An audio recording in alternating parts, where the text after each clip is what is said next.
The first pay-per-view under the WWE banner was certainly memorable for good, bad, and also unintentionally hilarious reasons. Such as Hulk Hogan pulling the whole "that doesn't work for me, brother" card twice in the same goddamn match, with interference from Vince McMahon, and also taking two of the worst chokeslams in modern WWE history. Hulk Hogan further proving that he is one of wrestling's greatest politicians in the entire existence of this great sport. I'm John Retton with my review of WWE Judgment Day 2002, an event that was certainly memorable.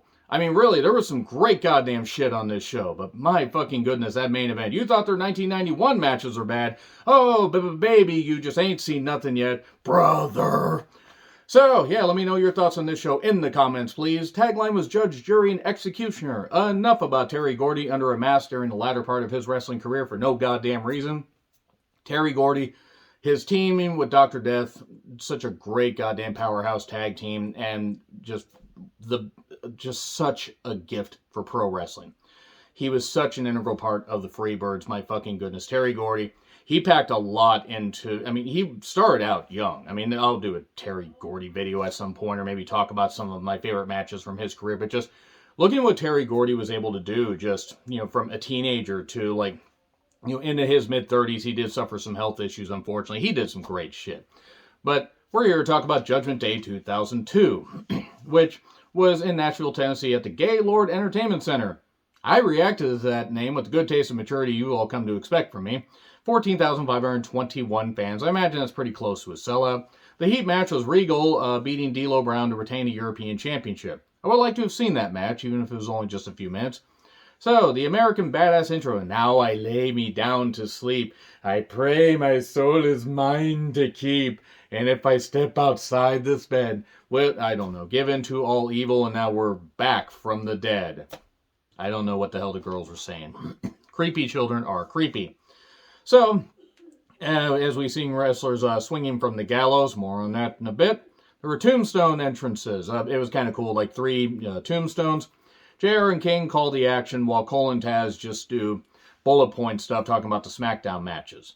And then they would make it where, Cole and Taz would call the SmackDown action, JR and King would call the Raw action. I don't know why they didn't let Cole and Taz at least call a few of the matches. I was a bit surprised by that, but it is what it is. So Eddie Guerrero took on Rob Van Dam in an Intercontinental Championship match. Of course, you would expect good work from these guys, and you got it.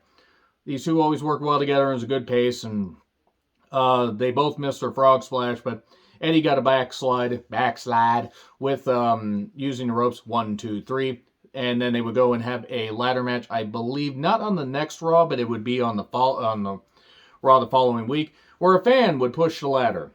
And I really, really was hoping that maybe somebody would have just thrown the ladder at that fan and beaten the shit out of him and made him regret that he was ever born. If you're going to run in the ring, you're going to do that stuff, you deserve to basically have your goddamn head kicked in and end up a vegetable. So, we cut to Vince, Stacy, Deacon Batista, and Reverend Devon. Remember Deacon Batista? It's amazing that Batista had a career. I'm glad he did. It's just amazing they thought that was a good idea. Ensure the safety of Sister Stacy while Vince is checking out her ass. I can't imagine any of my mutuals would have been checking out Stacy's ass. I imagine a Twitter mutual certainly wouldn't have done that. They know who they are. They know who they are if they're watching this video. So they get the F out ad, and Trish with Bubba Ray Dudley versus Stacy with Deacon Batista and Reverend Devon, a women's title match, and whoo boy, Stacy apparently was offered a chance to win the championship and turned it down because there were more deserving women. I don't think that was here. Maybe it was. I don't know. But credit to Stacy. I mean, she was always about business. The entrances lasted about 3.5 minutes. The match went under 3. We get a referee distraction. Batista slams Trish. We get a melee. And we get Stratisfaction 1, 2, 3. And then Dudley's face off. And we get a handshake. And then Batista gets tossed out. Devon rushes Bubba. We get a get the table thing. Bubba eventually gets put through the table. And there you go. I think the entrances and the angle actually lasted, way longer than the actual match did, but whatever. So the Hardys took on Bork and Heyman, the advocate of the universe. The last pay-per-view match where the Hardys teamed up until, later 2006? Because they would go their separate ways, like Journey, and then would do their own thing, as opposed to going their separate ways and doing things together. That wouldn't have made sense. they eventually get their hands on Heyman, and then we get an F5, and then Heyman does the covering and gets the victory. There was one funny line from JR, says Brock has 295 pounds of rock hard muscle. My goodness, JR, my goodness. So, Booker is in an NWO shirt, because remember, this is when they were desperately trying to hang on to the NWO stuff that they had just brought in a few months prior, by the way. There's the gallows stuff behind him. Nooses behind the black man. Somebody was playing a rib on Booker there. And then some woman hits on him and basically says, hey, come on back to my hotel room. Okay. So anyway, Big Show comes out to NWO music because this is like one of the many heel turns the Big Show had in his career. Austin versus Flair and Big Show. Referee Charles Robinson. Oh no, Little Nate is going to play favoritism. No, he didn't. It wasn't dull. Austin dominated both of them. It's also Austin's last pay-per-view match for a while because he would leave on the June 10th Raw when they wanted him to job to Bork for no goddamn reason. Obviously the numbers game took over. X-Pac ran down because we have another example of X-Pac deserving better than he got, and eventually he accidentally kicks Big Show. And then we get stunners for all and 1 to Flair, 1, 2, 3. And then Austin celebrates, because why the fuck wouldn't he celebrate? Taz and Cole talk about the hair versus hair match. Video package on Edge and Angle. And then a you suck, doo-doo, you suck, doo-doo. Edge versus Angle and a hair versus hair match. Very good match, as you would expect with these guys. When I rewatched the Invasion Angle, I forgot how many good matches they actually ended up having. You get the same typical stuff that you would get from, these guys, except neither one wanted to lose their hair, so they were desperate to kick out of anything, even if it was like 2 and 999. We get a sleeper for days, but then again, it's supposed to be building up to Edge, eventually making his comeback. We do get that Kurt Angle belly to belly off the top, beautifully done. I have no idea how Kurt was able to keep going. Actually, I do know how he was able to keep going, but thankfully he's clean now. Chair got brought out, but we get an angle slam, and then we get an angle slam countered. We get a spear for 2, and then an angle slam for 2, ankle lock, but Edge kicks him off and rolls him up. The most devastating maneuver in all professional wrestling, a surprise roll up. 1, 2, 3. Oh no, Kurt Angle is going to lose his hair. Kurt was already going bald anyway, so naturally this was going to happen. But then Angle leaves. He's like, no, I will not do this. No, I will leave. Instead of going to his car, he decided to hang around the arena. Never really made sense there. So we go to the hotel. This woman with Booker, she likes to do it in the dark, and then Goldust is here. He wants him to come back to the NWO, and he bought this nightgown for nothing. Okay. At least Booker wasn't near the gallows. That was uncomfortable. Jericho versus Triple H in a Hell in a Cell match, a vastly underappreciated Hell in a Cell match. I'm going to show you how underappreciated this Hell in a Cell match is, by the way. This Hell in a Cell match is so underappreciated that even you, and you spoke out against it, you weren't even alive when this came out, and you liked it. You were like, why is this not more appreciated? He's got his claw right on my cheek, by the way. He could just easily scratch. I can shave myself. You liked it because they took a while to build to the spots like the blood and everything. They built to the blood. The steps were used. They brought a ladder out. You felt bad for Tim White. You felt bad for Tim White, but you thought Tim White would come back, and I kept telling you that Tim White's career as a referee was over. Hey, hi, no. And eventually they battled out to the announcer's table. We get a DDT on that. You like the DDT. I think you agree with Jake Roberts that a DDT should be a finish. And what ended up happening is they battled to the top, and then eventually we got a barbed wire 2x4, and Jericho got pedigreed on top of the Hell in a Cell and got the victory. And Jericho lost. That's good, right? Okay.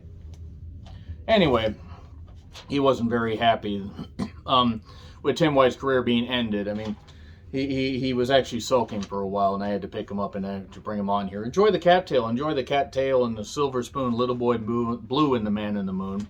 But this was actually a very underappreciated cell match. I think This is one of those, I don't know if it should be top 5, but it should be at least top 10. They've done a lot of cell matches lately, especially since Hell in a Cell became its own pay-per-view concept. This should at least be top 10. This is pretty goddamn good. Triple H celebrates, and then Angle keeps evading Edge. And eventually he's catching him, and just like, trying to catch him.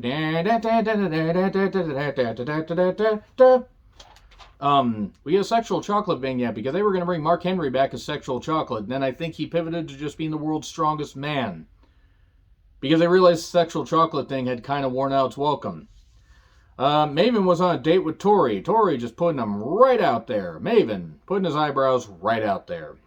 That was a huge daiquiri, by the way. Huge, throbbing daiquiri. Billy and Chuck took on Rikishi and a mystery partner that Vince McMahon handpicked. He handpicked Rico. He picked Rico with his hand. He used his hand on Rico. I'm going to keep saying this until it makes it as uncomfortable as possible.